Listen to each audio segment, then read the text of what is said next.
Celui-là, c'est Titilou. Vous en avez combien? 7. Et c'est pas une servitude d'avoir autant de... Non, oh non, bien au contraire. Je suis toute seule, là, vous savez. Ça comble ma vie. Sans ça, vous savez, je me laisserais mourir, je crois. Ces femmes et ces hommes, à l'automne de leur vie, redécouvrent le charme de longues vacances en compagnie de leurs animaux familiers. Mais qu'arrive-t-il lorsque la santé ou les moyens matériels viennent à faire défaut? Cette cohabitation affectueuse, devenue alors peut-être encore plus nécessaire, reste-t-elle possible?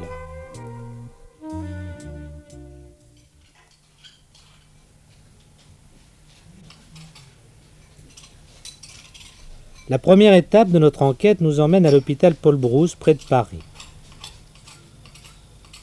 C'est un exemple rare où la cohabitation avec des animaux familiers est non seulement tolérée, mais considérée comme médicalement positive, ainsi que nous le confirme le docteur Lanoé. J'avais déjà eu l'occasion de voir dans un service de gériatrie en province une cage d'oiseaux, et j'avais pensé que c'était une façon de mettre un peu de vie dans ces secteurs. Mais auriez-vous un exemple précis de résultats positifs dans les rapports avec un malade? Oui, tout à fait.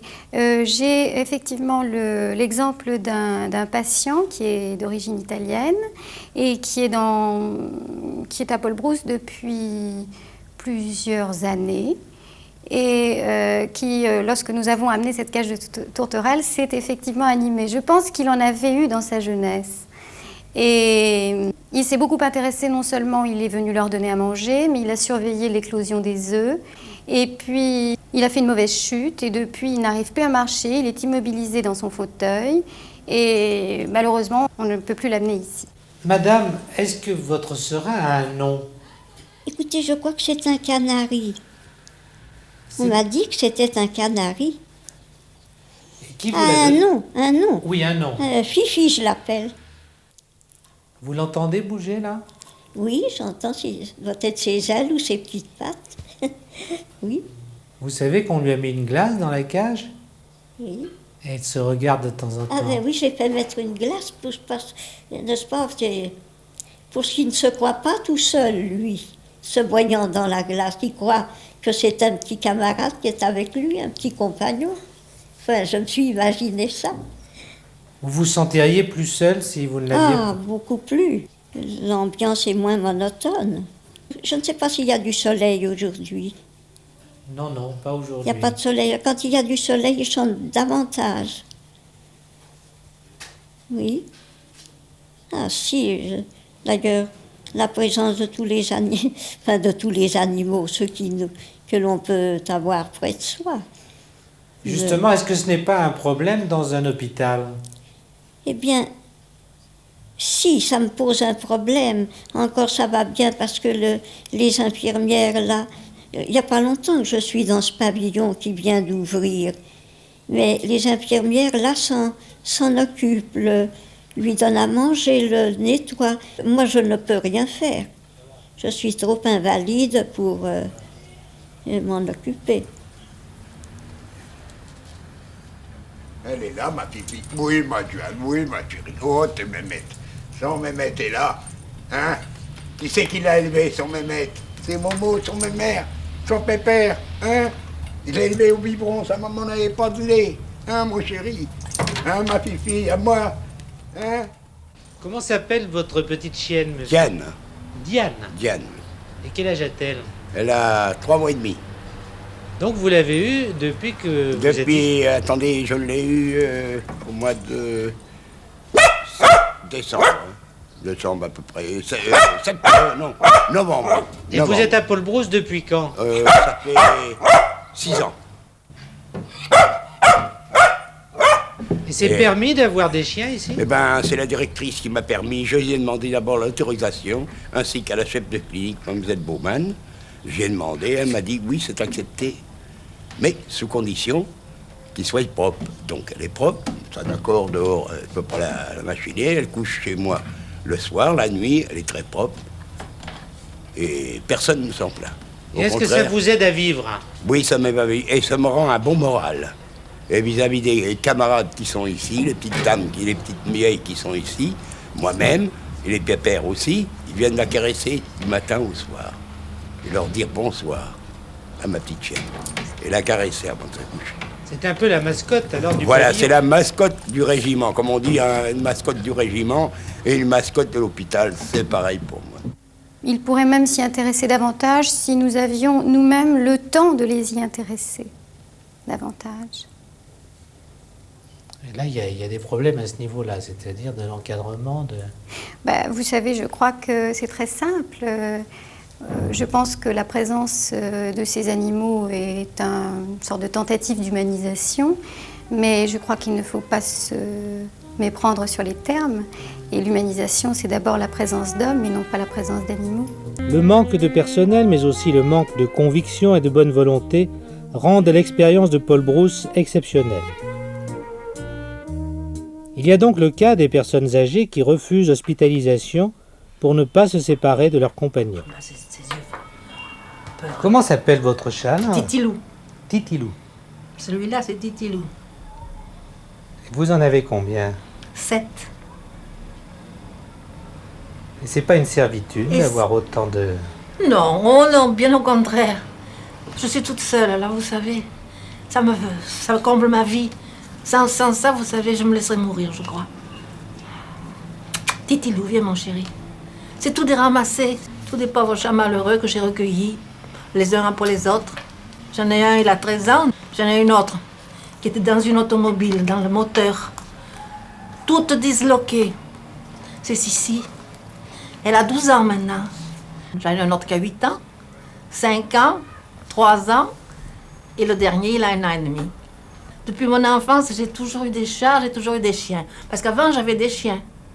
Mais maintenant, je suis trop malade. Je ne peux plus m'occuper de chiens, ils tirent. Et comme je suis asthmatique. Enfin, vous seriez quand même peut-être plus tranquille si vous n'aviez pas tous ces 7 chats-là. Et puis, ils sont à consommation maintenant, vous savez. Celui qui a 13 ans, un jour, il partira. Avant moi, c'est que je voudrais qu'il parte avant moi. La seule chose que je désire, c'est ça. Ne pas les laisser à la rue. Les laisser à la rue, j'ai mon amie, là, qui vient me voir souvent. Et elle, je sais qu'elle s'en occupera de mes petits. Alors, c'est déjà une tranquillité pour moi. Madame Maiolino, justement, vous vous occupez beaucoup, finalement, de problèmes d'animaux familiers. Oui, malheureusement, j'ai beaucoup de legs de ce genre qui ne sont pas des legs matériels, mais des legs moraux. Et lorsqu'il y arrive un problème chez les personnes âgées, toutes elles ont un mot où il faut me prévenir immédiatement, ou moi et mon mari. Et alors, suivant le nombre d'animaux qu'elles ont, ou je les endors d'une manière propre, et souvent j'en garde un par souvenir, ou 2, et voilà. Je ne veux pas m'en aller. Je ne veux pas quitter. Vous n'avez pas envie de rencontrer d'autres personnes Oh non. qui auraient les mêmes... Surtout la vie en commun, monsieur. Vous savez pas ce que c'est. Moi, je l'ai subi pendant quelque temps. Eh bien, vous savez, je suis guérie. Hein. C'est affreux, la vie en commun. Surtout avec les personnes âgées. Parce qu'elles n'ont pas toutes bon caractère. Moi, j'ai un caractère assez agréable, je pense. Mais toutes ne sont pas comme ça, vous savez. Mais les chats, est-ce qu'ils ont un caractère agréable? Regardez mes mains, mes bras. Jamais un coup de griffe, jamais rien. Si vous saviez, quand je suis si malade, que je tousse puis que j'étouffe, ils se mettent tout autour de moi. Et puis ils me regardent. On sent que s'ils pouvaient faire quelque chose, ils le feraient, vous savez. C'est attachant, les bêtes, vous savez, monsieur. Vous ne pouvez pas vous l'imaginer. Et vous Moi- en avez perdu déjà dans votre Oh, vie. voilà, ils vous donnent du chagrin que lorsqu'ils meurent. Voilà, le chagrin qu'ils vous donnent, c'est quand ils s'en vont. Autrement, j'en ai eu un, le petit poussé. Il se mettait au coin de la table comme ça. Si vous aviez vu, puis alors, il me demandait, le matin quand je partais au marché, il me faisait sa commande. Il me faisait des petits mordus, et puis il faisait la patte. Il faisait comme ça, il levait la patte, il relevait la patte. Alors ça, c'était sa commande du marché. Et quand il est mort, je vous assure que j'ai eu du chagrin.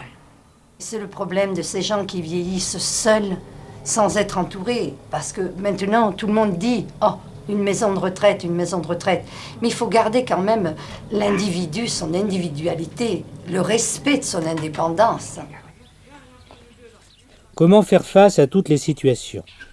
Les difficultés sont-elles à ce point insurmontables que la presque totalité des hôpitaux et maisons de retraite refusent catégoriquement la présence d'animaux. À Ponto-Combo, toutefois, nous avons rencontré des résidents heureux. Peut-être avons-nous, nous, la possibilité de les accepter plus facilement que les autres, étant donné la façon dont sont disposés les pavillons qui accueillent les retraités. Vous avez pu constater que ces pavillons sont répartis dans un parc de 7 hectares. Il y a des arbustes, quelques buissons, beaucoup d'arbres. Dans ces conditions, les animaux sont plus facilement accueillis que dans un immeuble tel qu'on peut les concevoir dans le cadre de maisons de retraite habituelles. Dis, voyou. Naïvement, on a l'impression, on se dit c'est une résidence de riches. Là. Voilà. Et non, c'est pas une résidence de riches. Avec ma mère, là.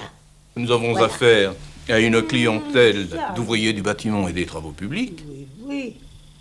On ne peut pas dire que ces ouvriers aient fait fortune. Ce n'est pas une clientèle de riches du tout.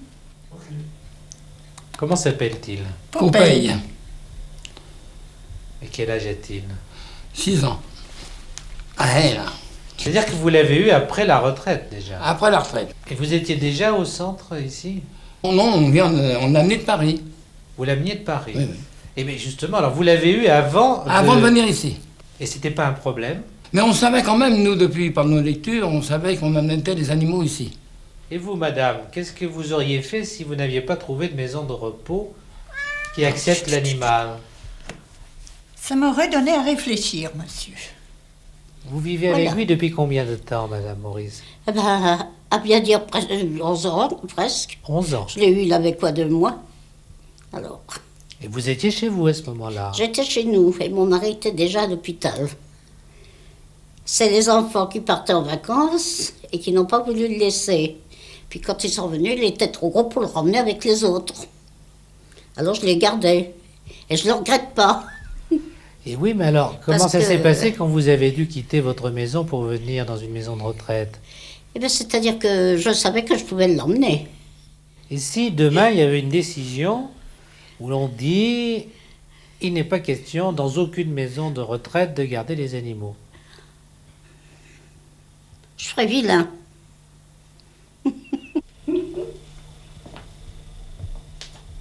Madame Philippon, comment s'appelle ce Zézette, Zézette, monsieur. c'est une chatte. C'est une chatte. Et vous l'avez depuis combien de temps? Depuis 7 ans. Depuis 7 ans. C'est-à-dire que vous l'aviez en arrivant ici ou pas? Non, je l'ai recueillie dans un trou d'eau, ici, à la résidence. Comment vit-il ici, Popeye? Oh, bah, il a une bonne vie, quoi, auprès de Paris. Il se promène, il a une vie régulière, il reste à la maison. Oui, on sort. reste à la maison l'été, et des fois, il passe, hein, il revient à minuit. Quoi.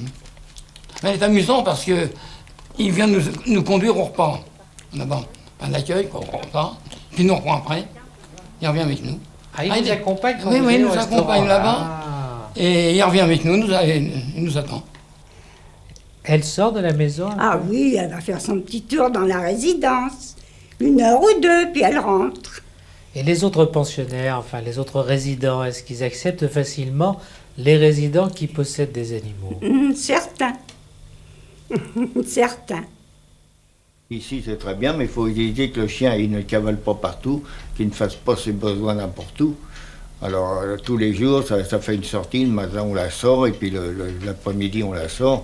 Et avec elle, on est tranquille, comme ça. Vous n'avez pas d'ennui avec les autres résidents? enfin? Oh non, Non. aucun ennui. aucun ennui. Elle reste dans la maison, c'est plutôt un chien d'appartement que d'un chien dehors. Je trouve qu'un chien,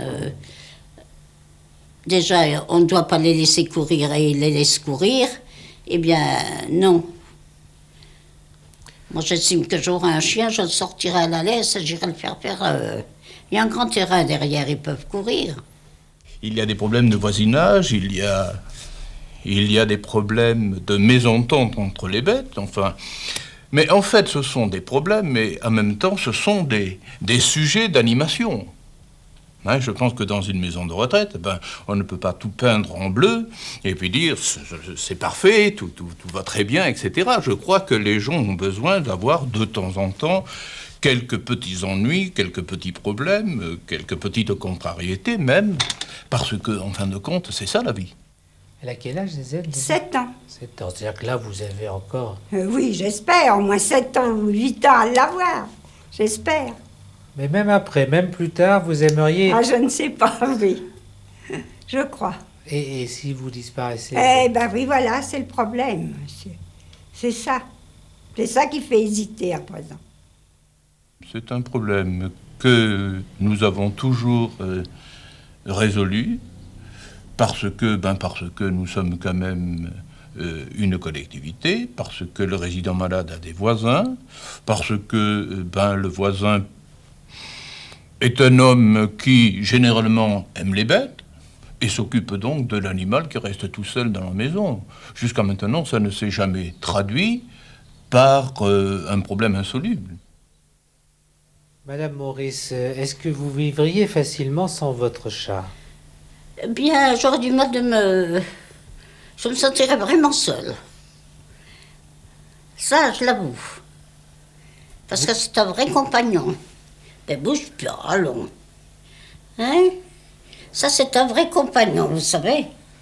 C'est pas... C'est rare, les maisons de retraite qui Oui. acceptent des animaux. Oui. Puis alors que, surtout comme on est là, on est chez soi. On est chez soi, il n'y a pas à dire.